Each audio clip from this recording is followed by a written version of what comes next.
โอเคสำหรับการสร้าง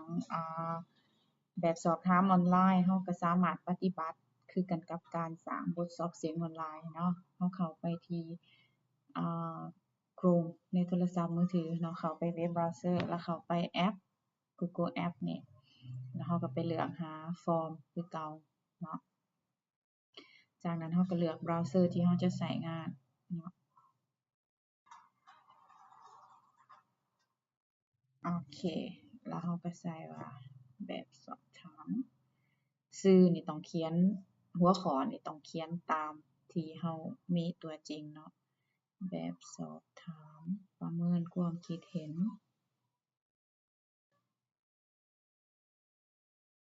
สมมุติว่าเนาะโอเคเดี๋ยวหัวข้อเนาะคำแนะนำอิหยังต่างๆเราก็เขียนใส่อยู่นี่เนาะถ้าตัวเป็นคำแนะนำถ้ามันมีอยู่นี่เป็นคำแนะนำเราก็เขียนเอาเป็น text หรือเอาเป็น text ก็ได้เราก็พิมพ์จงเลือก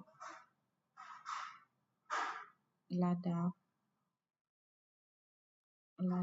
ความคิดเห็นจงเลือกระดับความคิดเห็นของทานรุ่นนี้คำแนะนำมันก็จะมีตามนี้เนาะโอเคจากนั้นเราก็มาเลือกประเภทของคำถามเนาะเราก็จะเลือกเป็นเอาเป็น multiple choice grade เนาะเอาเป็นตัวการ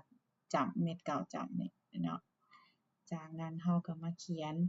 ในตารางที่หนึ่งเราก็ใส่เนื้อในการประเมินที่หนึ่งเนาะเนื้อในมันเป็นอิหยังเนาะซึ่งมีความสะดวกต่อการนำใช้อ่าแล้วแต่ว่าเรามีจักข้อเนาะซึ่งมีความเหมาะสม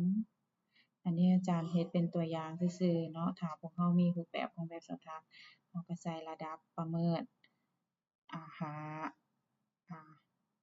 4 3 1 4 5 4 3 2 1เนาะเราจำเป็นให้เราตอบจำเป็นเราอยากเบิ่งตัวที่เราเฮ็ดเราก็เข้าไปบอนจำเม็ดนี่เนาะเราก็เปิดเบิ่งมันก็จะมีออกมาเป็นแบบแนวนี้เนาะผู้ตอบก็เลือกตอบกดส่งเนาะก็สิขึ้นประมาณนี้เราก็กลับคืนไปหาคำถามเราเนาะก็จะมีขึ้นมาเป็นชื่อผู้ตอบอยู่บ่ขึ้นมาว่ามีคนตอบอยู่บ่ response เนาะถ้าเราอยากปิดแบบสอบถามของเราเราก็ปิดเราบ่รับแบบสอบถามก็สิประมาณนี้ถ้าเราต้องการดาวน์โหลดเราก็คลิกเข้าไปอ่าบอนกาสีเขียวนี่เนาะคลิกเข้าไปจากนั้นเราก็เลือกสร้างเนาะแล้วมันก็จะถามอีเมลของเราว่าเราต้องการดาวน์โหลดข้อมูลตัวนี้ไปไว้ไสเนาะเราจะเอามันไปไว้ไสเราก็คลิกเอาอีเมลตัวนั้นเนาะมันจะเป็นGoogle Sheet เราก็ส่งไปเลยเราส่งไปเรียบร้อยแล้วเนาะโอเคก็จะประมาณนี้เนาะ